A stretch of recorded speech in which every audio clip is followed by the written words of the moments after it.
Welcome back to Family Secrets Unveiled, where we peer behind the lace curtains of seemingly perfect lives to expose the terrifying truths hidden beneath. Today, we delve into a story so deeply unsettling, so utterly bizarre, that it stretches the very limits of what we consider reality. Imagine this: a crisp autumn morning, the smell of freshly brewed coffee, and the familiar, reassuring rustle of the morning newspaper. A mundane scene, right? But for Eleanor Vance, a woman in her early 50s, a respected art historian living in the quiet, tree-lined suburbs of Connecticut, this morning would be anything but mundane. It was the morning she died. Not in a dramatic, on-screen fashion, mind you. Not in a hospital bed or a sudden accident. Eleanor Vance was very much alive, her heart beating a steady, normal rhythm as she sat at her breakfast nook. Yet, there it was, staring back at her from the pages of the Hartford Courant, her own obituary. The ink was dark, the typeface formal, and the details chillingly accurate. Eleanor Marie Vance, beloved wife, sister, and friend, passed away peacefully at her home on Tuesday after a brief illness. She was 54. 54. That was her exact age. The photo, a slightly dated but instantly recognizable professional portrait, seemed to gaze back with a mournful, knowing look. Take a moment to let that sink in. To hold a printed, public declaration of your own demise in your hands. The sheer absurdity of it should have made her laugh, perhaps a nervous, hysterical giggle. But the cold, hard facts laid out on the page, the date of birth, the mention of her acclaimed work on Baroque painters, the names of her surviving loved ones, it all pressed down on her chest, a suffocating weight. This wasn't a joke, or a typo, or a case of mistaken identity. This was her. Eleanor was a woman of precise, organized habits.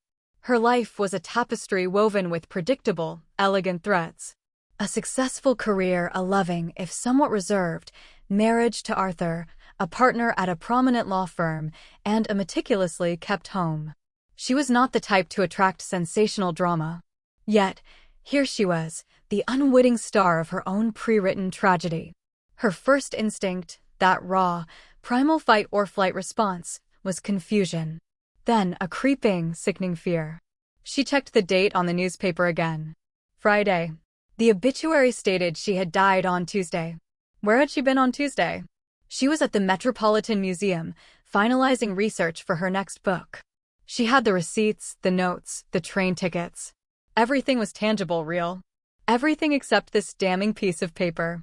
Arthur, her husband, was the first person she needed to show. Arthur, the pillar of calm, the man who handled every crisis with a cool, legal mind. But Arthur wasn't home. He had left early for a meeting in Boston, a rare overnight trip he had mentioned only briefly the night before. His absence, usually a quiet comfort, now felt like a gaping, significant hole in her morning. She scanned the obituary again, her fingers trembling slightly, tracing the lines of her own funeral arrangements. The service was scheduled for the following Monday. The following Monday. That meant someone, somewhere, was actively planning a burial for the body that was currently drinking lukewarm coffee and struggling to breathe.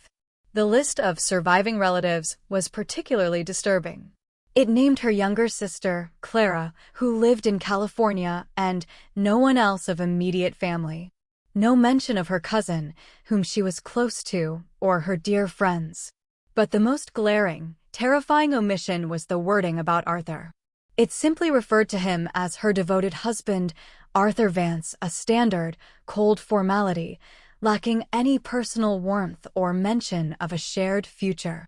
It felt less like a tribute and more like a closing statement. Eleanor slowly rose from the table, the newspaper slipping from her numb fingers to the polished hardwood floor.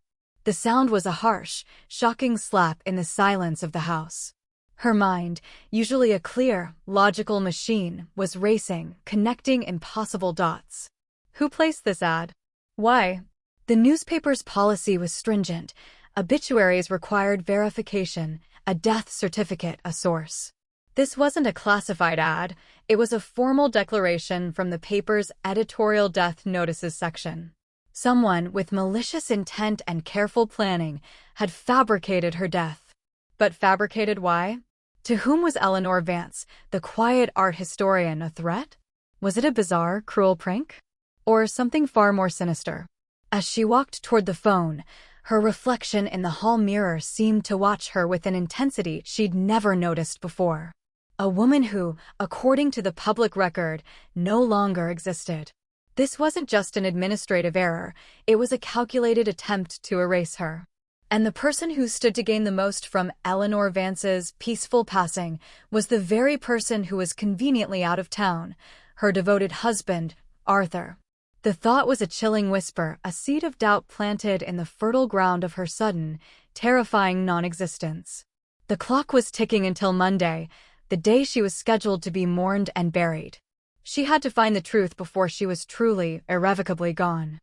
The shock had burned away, replaced by a cold, hard resolve. Eleanor didn't call the police. The absurdity of her claim, "Hello, I'm calling to report my own death notice," would likely land her in a psychiatric ward, effectively silencing her.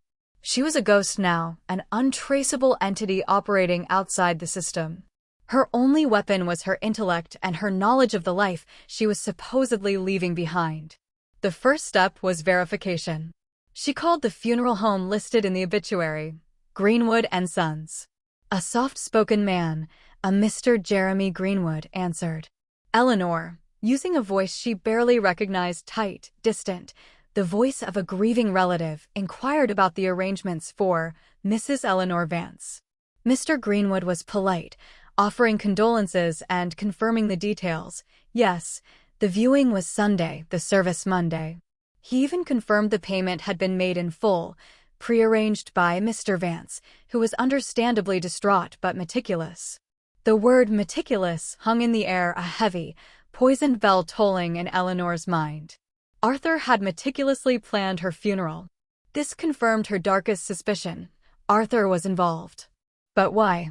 Their marriage, though not a passionate, fiery romance, had always been one of mutual respect, comfort, and shared intellectual pursuits. They had no children, and their combined wealth, primarily in their large, inherited home and Eleanor's substantial book royalties, was more than sufficient. There was no obvious financial motive.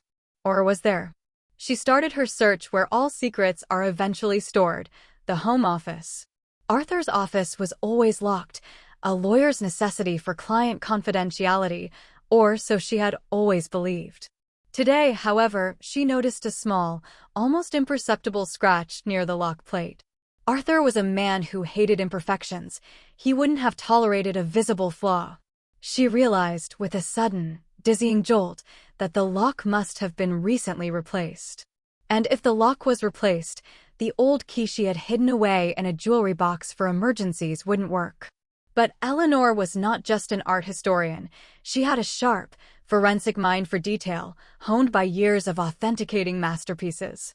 She remembered Arthur once mentioning a simple override mechanism on the new electronic deadbolt, a code he used when his hands were full, the last 4 digits of his childhood phone number. She typed it in, her heart pounding a frantic rhythm against her ribs. Click. The lock gave way. Inside, the office was as immaculate as always, but a different kind of order now prevailed, a forced, hurried cleanup.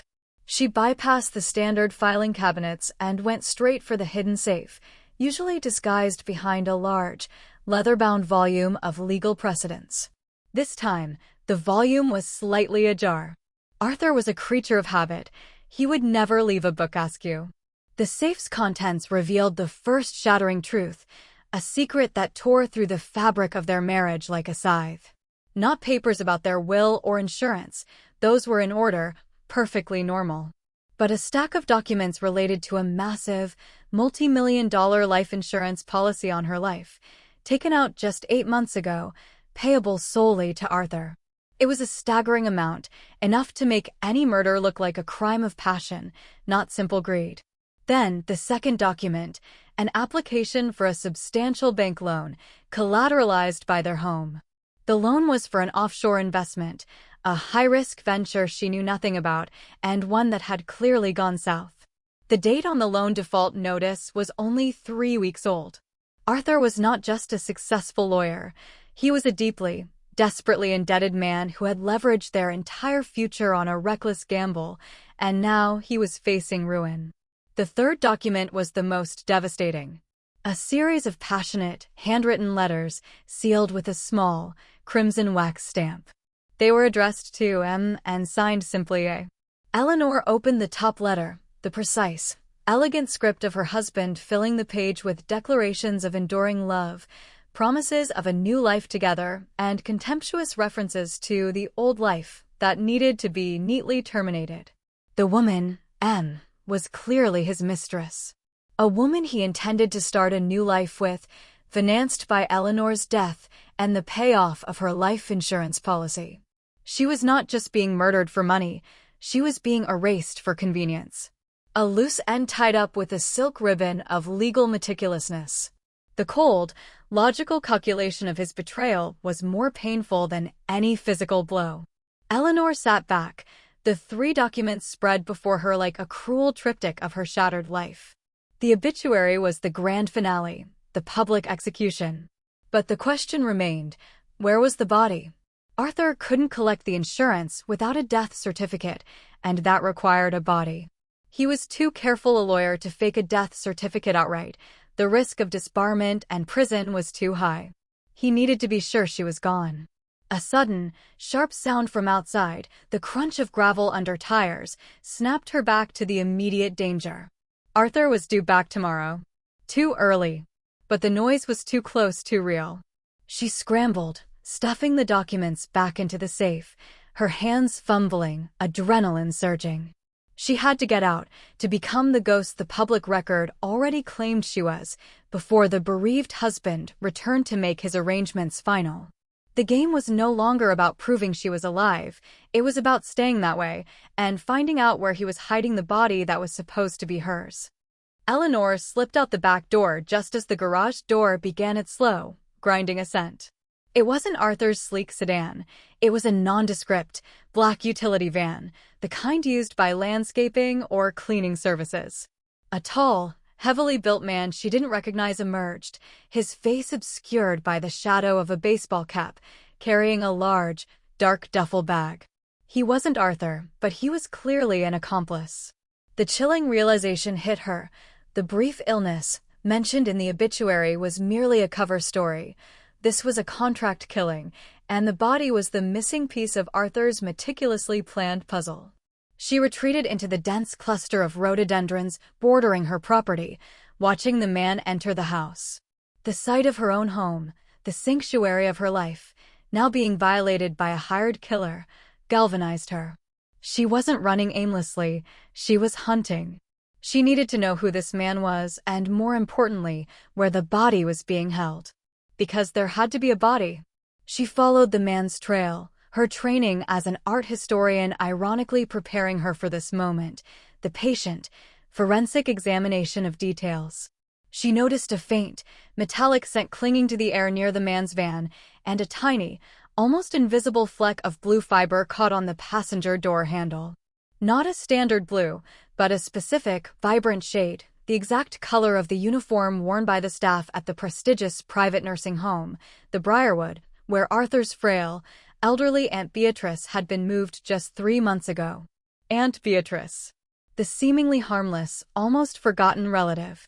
Arthur was her sole remaining kin, and Eleanor recalled that Arthur had been unusually insistent on visiting her weekly, often alone, claiming Beatrice prefers one-on-one visits.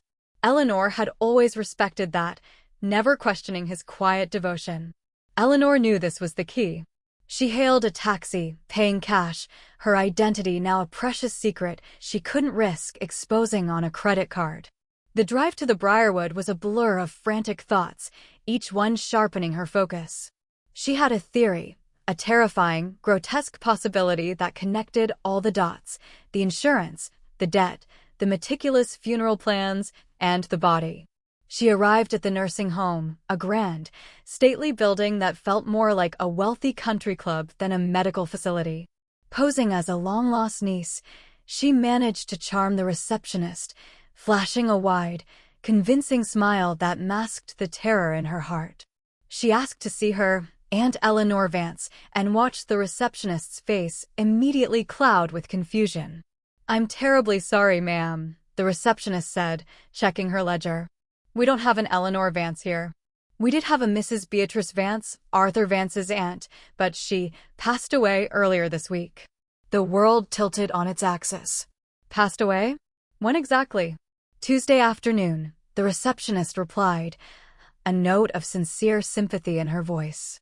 "It was sudden, but peaceful. We were all quite sad. Mr. Vance made the arrangements personally." Tuesday afternoon. The exact day Eleanor Vance's obituary claimed she had died. The chilling, complete picture snapped into place with a horrifying clarity.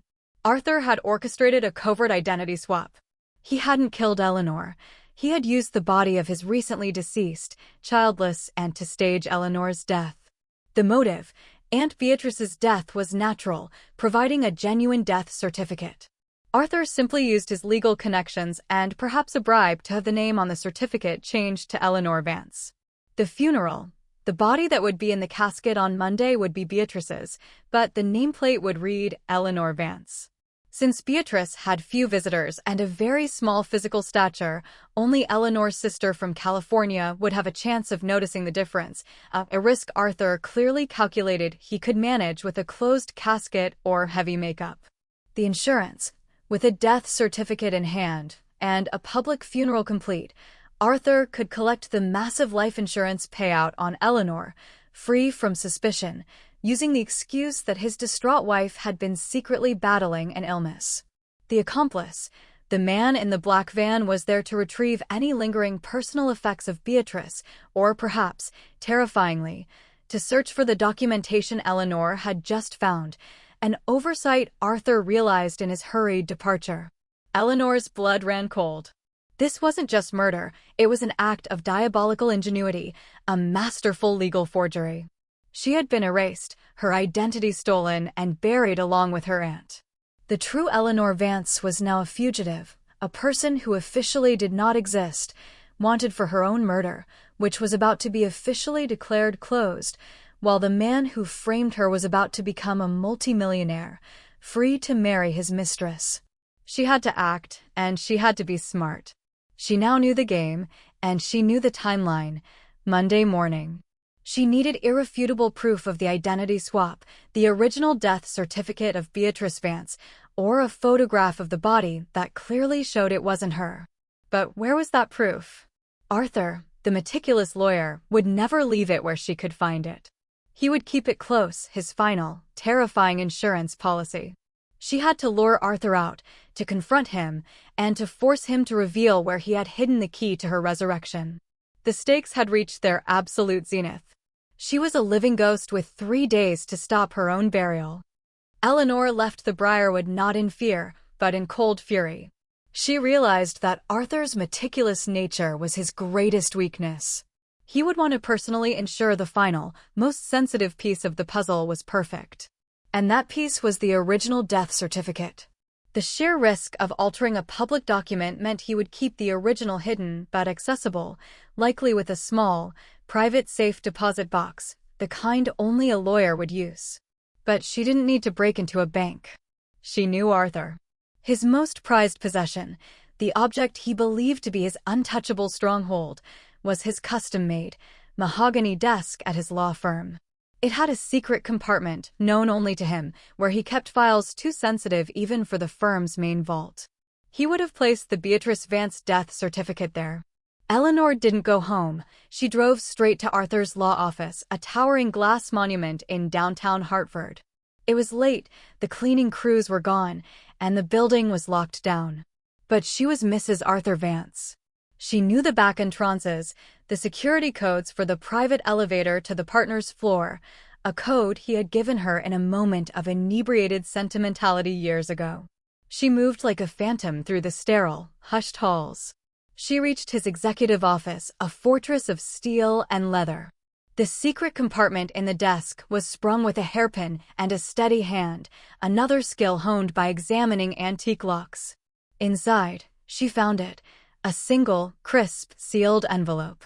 The original death certificate for Beatrice Vance, dated Tuesday, just hours before Eleanor's obituary ran. She quickly photographed the document multiple times, ensuring the metadata and timestamps were solid. This was her proof, her ticket back to the land of the living. As she pocketed her phone, the office door swung open with a slow, deliberate creak. Standing there, silhouetted against the dim hallway light, was Arthur. His suit was immaculate, his face pale, but his eyes held a terrifying, cold certainty. "Eleanor," he said, his voice flat, devoid of surprise or remorse. "I knew you wouldn't be able to resist. Always the detective, weren't you?" The confrontation was chilling. Arthur confessed everything with a lawyer's precision, confirming her deductions: the massive debt, the offshore blunder, the mistress, his paralegal, Martha, and the identity swap using his aunt. He explained that by staging her death, he not only collected the insurance, but also created a perfect, untraceable, missing person scenario for her, allowing him to inherit the house and her assets later. "You're a genius, Arthur," Eleanor said, her voice steady, despite the tremor in her hands. "But you missed one detail. The one thing your precious law books can't account for: human emotion." Before Arthur could react, Eleanor raised her hand, not holding a weapon, but her phone. "I didn't call the police, Arthur. I called Martha. Your beloved M. She's been listening." She hadn't just found the death certificate. On her way to the office, she had sent Martha a single, devastating text: "Arthur is framing us both for the murder of his aunt. He used her body to fake my death and plans to leave you with the legal fallout." Martha, seeing the opportunity for a massive life insurance payout vanish and facing the specter of accessory to fraud and potential murder, had chosen self-preservation. She had recorded Arthur's every word from a burner phone Eleanor had secretly called her on, placing it on speaker. The conversation was now a complete, damning confession.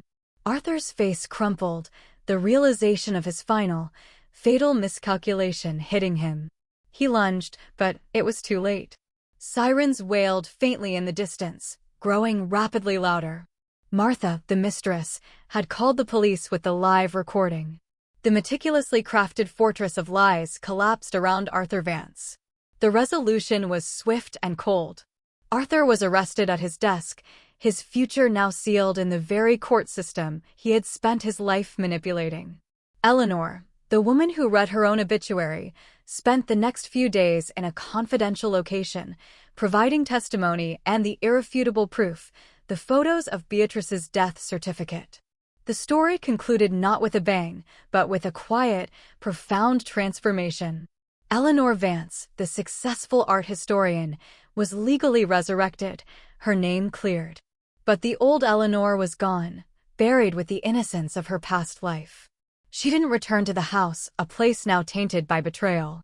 She used the insurance money from a different, older policy in her name alone to start a new life. She sold the house and left Connecticut, moving to Florence, Italy, where she could dedicate her life to the art she loved, free from the shadow of Arthur's dark ambition. She had lost a husband, a home, and a life, but she had gained something far more valuable: a brutal, clear-eyed understanding of the depths of human duplicity and the quiet strength to rebuild herself from the ground up. The final shot is a close-up on the host, a faint, reflective sadness in their eyes. The story of Eleanor Vance is a stark reminder that the most dangerous secrets are often hidden in plain sight, behind the most familiar, respected faces. She was erased on paper, but her will to live, her mind, and her refusal to lie down in the grave that was prepared for her, saved her. She found her own obituary, and in doing so, she found a new beginning. If this terrifying journey into the dark heart of a family secret resonated with you, show your support. Hit that like button, subscribe to Family Secrets Unveiled for more stories that redefine reality, and don't forget to ring the notification bell so you don't miss our next exposé. Until then, remember, trust is a beautiful thing, but a healthy dose of suspicion can sometimes save your life. We'll see you next time.